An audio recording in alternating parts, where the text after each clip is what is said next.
Halo semua, di sini dengan Moldy. Saat ini saya akan melakukan video review dari Smartfren Andromax U. Kita mulai aja langsung dari sisi desain. Dari sisi desain di bagian muka ponsel ini terdapat layar sebesar 4,5 inch dengan resolusi 540x960 pixel atau yang biasa disebut dengan QHD dengan kerapatan 256 ppi atau pixel per inch yang merupakan kerapatan pixel yang terbilang cukup bagus walau tidak sebagus iPhone 5 ataupun HTC One X. Kemudian terdapat earpiece, proximity sensor dan ambient light sensor untuk auto brightness. Kamera depan dengan resolusi 2 megapiksel dan ya ini memiliki LED notification, bisa dilihat LED-nya ya ini sepanjang ini yang akan menyala jika ada message atau ada pesan, ada SMS atau chat, dan akan berwarna merah jika mungkin baterainya ingin habis dan sebagainya.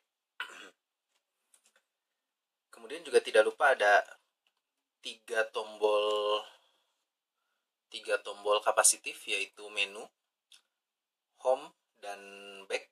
Yang ketiga tombol ini adalah tombol yang backlight illumination, yaitu akan mati ketika tidak digunakan. Ini tentunya akan memberikan kesan mewah, sebagai contoh seperti Samsung Galaxy Nexus. Di bagian kanan ponsel terdapat tombol power dan lock. Di sisi kiri terdapat tombol pengatur volume. Di bagian atas ponsel terdapat 3,5 mm headset jack dan micro USB port untuk charging dan data connectivity atau transfer data. Di bagian bawah terdapat mikrofon dan lubang untuk gantungan tali. Dan di bagian belakang terdapat secondary microphone, bisa terlihat di sini. Secondary microphone, kamera 8 megapiksel autofocus dengan flash, dan logo Smartfren Andromax U yang cukup besar ini, dan juga loudspeaker. Di bagian dalamnya, tunggu sebentar, agak sulit. Oke. Di bagian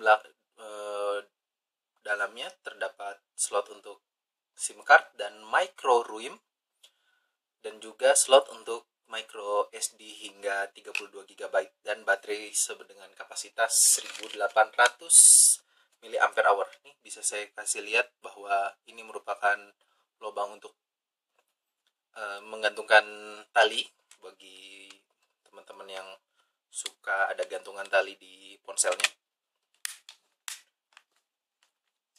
Oke, desain secara keseluruhan sih terlihat mewah dan murah di saat yang bersamaan. Kenapa? Karena di bagian depan dari ponsel ini terasa sangat mahal karena memberikan kesan bersih dan premium dari konsep all glass-nya. Sedangkan di bagian belakang memiliki desain plastik glossy yang sangat mudah nampak sidik jari, sehingga sekarang bisa teman-teman lihat bahwa cukup banyak sidik jari di sini, dan ya akan memberikan kesan kotor sekaligus licin ketika digenggam. Apalagi jikalau teman-teman memiliki tangan seperti saya yang sangat mudah berkeringat. Namun overall ponsel ini terasa nyaman ketika di tangan karena desainnya yang terbilang cukup tipis, dan juga di bagian belakang sini yang membulat sehingga membuat ponsel ini cukup nyaman digenggam. Itu saja dari sisi desain. Dan dari sisi hardware-nya sendiri, ya seperti yang saya bilang tadi, ponsel ini memiliki layar sebesar 4,5 inch dengan teknologi IPS. Mungkin akan lebih jelas jika saya matikan lampunya.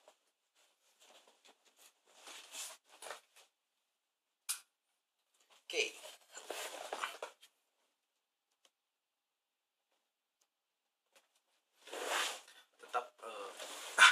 bagus ternyata. Mungkin karena efek wallpaper yang saya gunakan. Saya coba gunakan wallpaper default.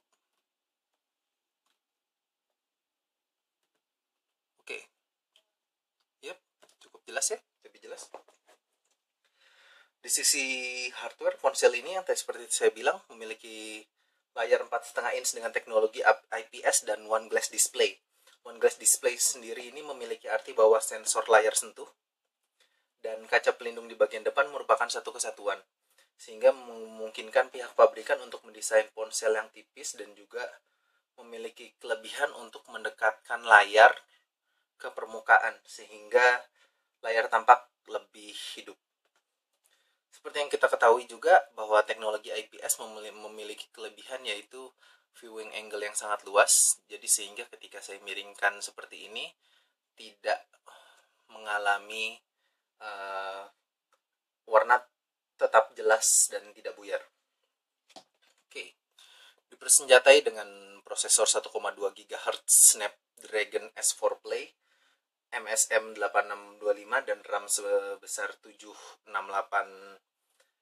MB ini memberikan pengalaman yang terbilang cukup baik, sehingga perpindahan menu terasa lancar dan tidak terasa lag yang mengganggu. Dengan live wallpaper sendiri pun seperti yang tadi teman-teman lihat, dengan live wallpaper pun sedikit mengalami penurunan performa, dapat dirasakan seperti ini, tapi terbilang tetap cukup nyaman untuk digunakan dan tidak mengganggu. Bisa dilihat responsivitasnya cukup baik. Oke. Build quality cukup baik juga, maksudnya build quality-nya bagus. Hanya saja saya menemukan bagian yang terasa agak kosong di bagian pojok kiri sini. Ketika ditekan, layar agak melenting dan berdecit, mungkin bisa terdengar. Ya, terdengar. Kalau nggak kedengaran, saya tekan sampai ledes. Tuh. Terdengar ya? Oke. Tapi karena ini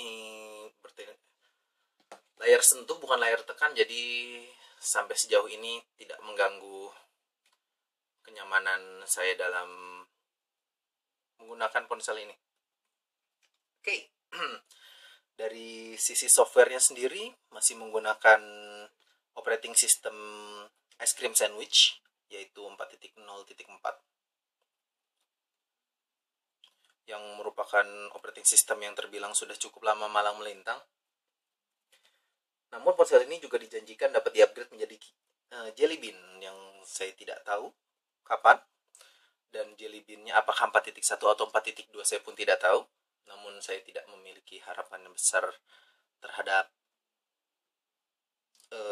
ini, sehingga mungkin hanya 4.1.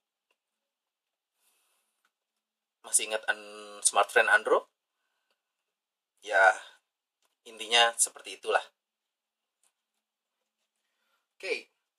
User interface dari Andro Max U ini juga tidak begitu berbeda dengan user interface khas Ice Cream Sandwich, yang memiliki app tray dan widget di sini, dan yang bisa juga digeser hingga sampai ke widget. Namun ada sedikit perbedaan, yaitu di bagian notification. Di bagian notifikasi ini kita diberikan diberikan shortcut mirip seperti TouchWiz user interface yang biasa digunakan pada ponsel Android Samsung. Langsung aja kita ke tes dan benchmark. dari tes yang pertama kita akan crash. Yang pertama kita akan lakukan multi-touch test, yang ponsel ini bisa mendukung hingga 5 jari. Masih berpikir untuk mendapatkan 5 jari. Dan siapa juga yang menggunakan ponsel sampai 5 jari? Ya. Dari battery test sendiri, saya lakukan battery test. Ini mungkin hanya bisa sebagai referensi saja. Bisa dilihat kita dalam posisi paling bawah, di bawah HTC HD2 dan LG Optimus 2X. Yang intinya mungkin dari hasil tes ini terbilang yang paling rendah. Namun untuk di kondisi sehari-hari,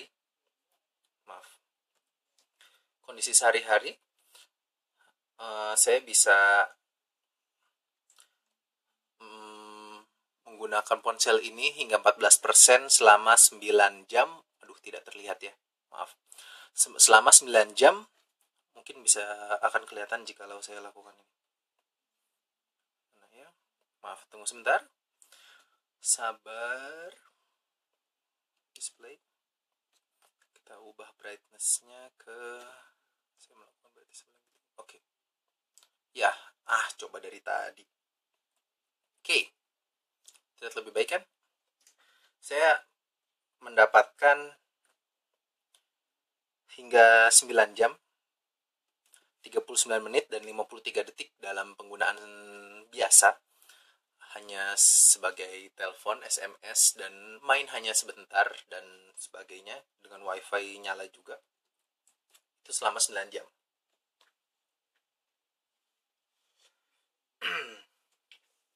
Kemudian dari Antutu benchmarknya, saya mendapatkan skor 6.618. Dan juga kuadran standarnya sebesar 3.101. Mungkin sekian saja dari tes. Oh, ada satu lagi. Kita coba GPS testnya. Kalau di sini, seberapa lama GPS ini ngelock. Kondisi saya saat ini, saya berada di dalam rumah. Kita lihat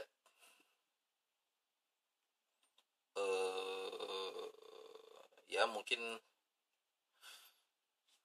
koneksi internet di lokasi saya terbilang sangat buruk untuk smartphone ya.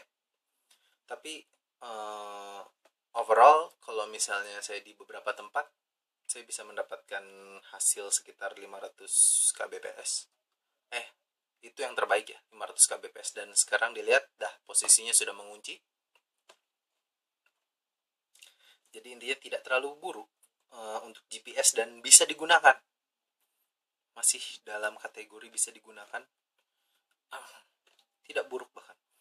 Di sini bisa dilihat kalau dari hasil tesnya saya mendapatkan 527 kbps di gerai ketika saya mendapatkan ponsel ini. Oke, sekian aja untuk tes dan benchmarknya. Kita lanjut ke kamera. Dari kameranya sendiri, agak lama untuk melakukan foto. Jadi terkadang ketika teman-teman ingin mengambil gambar, jadi harus agak menunggu.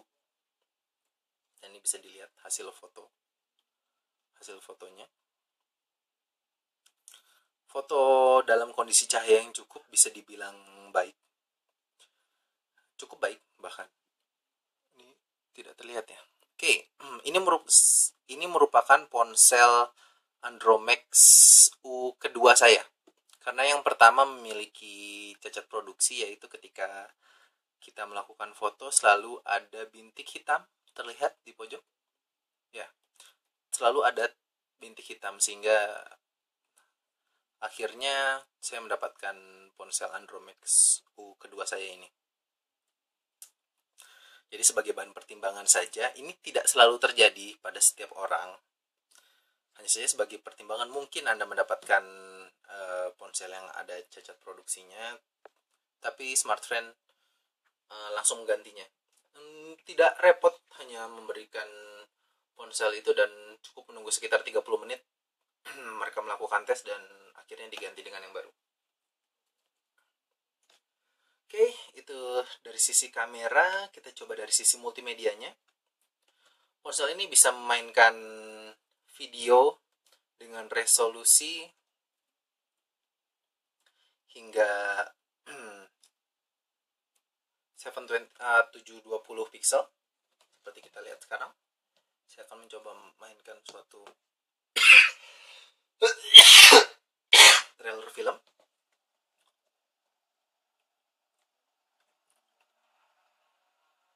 Oops.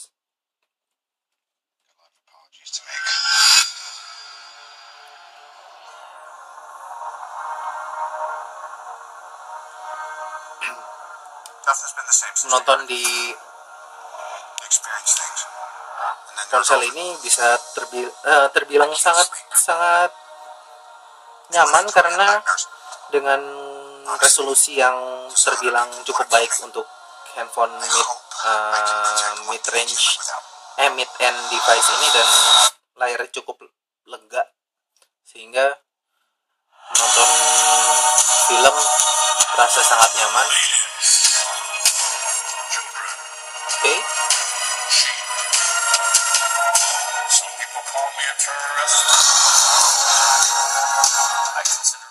Dari sisi suaranya pun bisa dibilang sedikit lebih baik ketimbang Androm XE. Lebih keras, lebih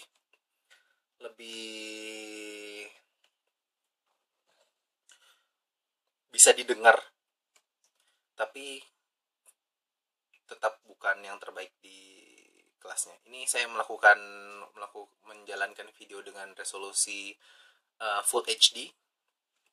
Tampak di sini bahwa patah-patah, tidak bisa menjalankan video ini dengan baik. Oke. Sekian saja dari kamera dan sisi multimedianya.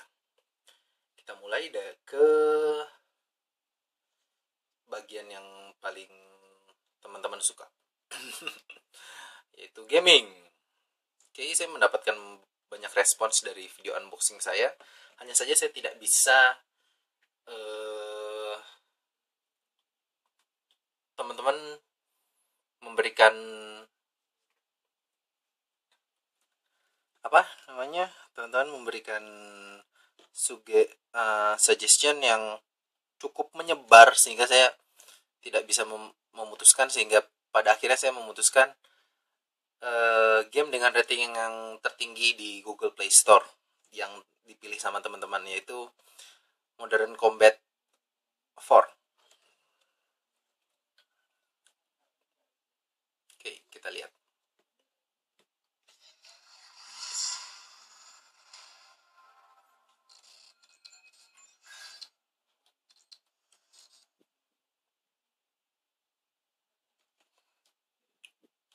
Oke.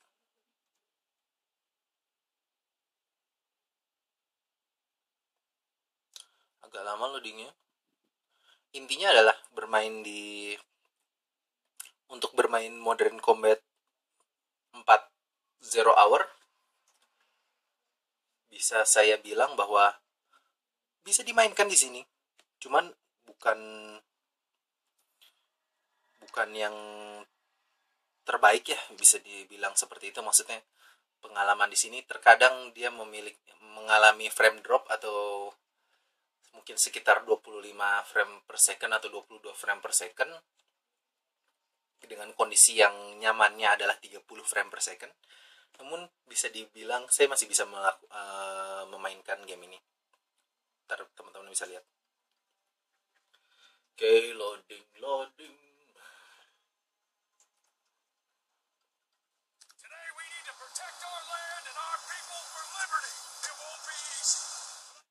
Oke, kita percepat aja. Ya, bisa dilihat tuh. Kondisinya juga sangat enak untuk bermain di sini tuh. Bisa terlihat sedikit frame drops. Oke, ini untuk berlari. Oke. Ups. Agak susah. Oke, intinya begitu ya. Bahwa bermain di ponsel ini bisa dibilang, tapi ada beberapa permainan yang tidak support sepertinya, seperti contohnya Subway Surfer ini. Saya mengalami beberapa masalah ketika menggunakan GPU Adreno 203 ini, karena untuk game ini sangat buruk jalannya jika di GPU Adreno. Seperti contohnya HTC Desire VC, Andromax E maupun Andromax U ini. Oops. Malah ke Oke. Bisa dilihat agak respon agak terlambat tuh. Ya.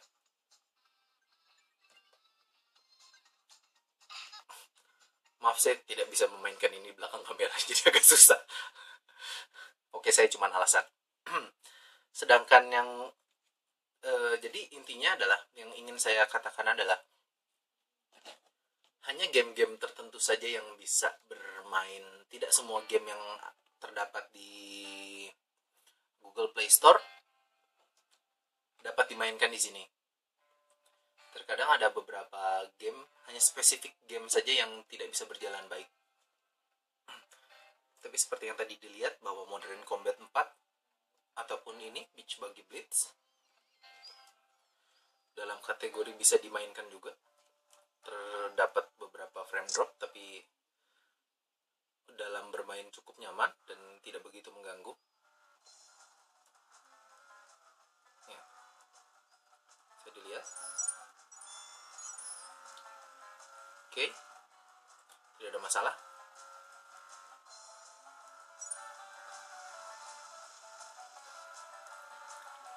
Ini adalah game yang dioptimize untuk Tegra 3, Nvidia Tegra 3. Oke, sekian saja mungkin.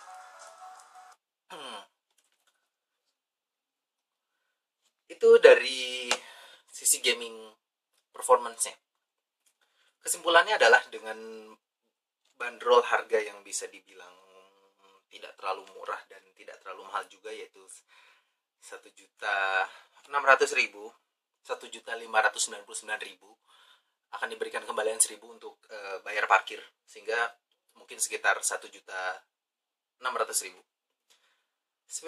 Spesifikasi yang ditawarkan juga merupakan versi high-end tahun lalu atau 1,5 tahun lalu, sangat mirip dengan spesifikasi Samsung Galaxy S2, baik desainnya maupun spesifikasinya sangat mirip, kecuali dengan resolusi layar agak berbeda.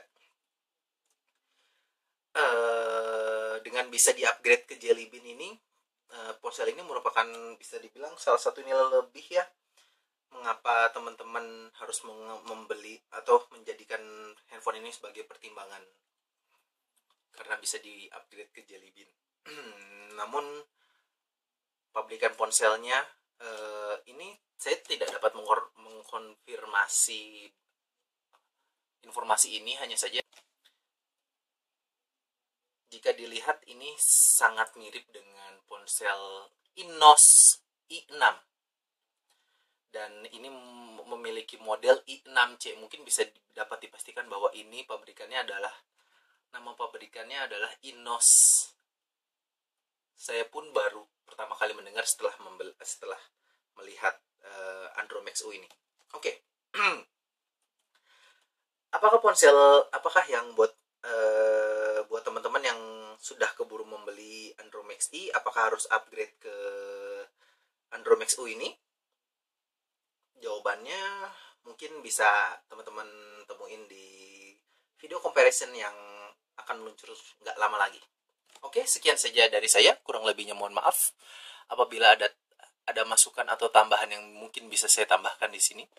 Mohon maaf, gaming performance tidak terlalu banyak karena teman-teman banyak memberikan saran yang cukup banyak, sehingga bisa lebih lama lagi review ini. Ini saya sudah cukup panjang. Oke, sekian saja dari saya. Kurang lebihnya mohon maaf. Kita ketemu di review selanjutnya. Jangan lupa untuk like, dan kalau pengen melihat saya muncul lagi, bisa diklik subscribe agar tidak ketinggalan untuk video comparison-nya. Saya akan melakukan video komparasi, video perbandingan antara Andromax U dengan Andromax I. Kalau perlu dengan Desire VC. Oke, sekian saja dari saya. Bye-bye.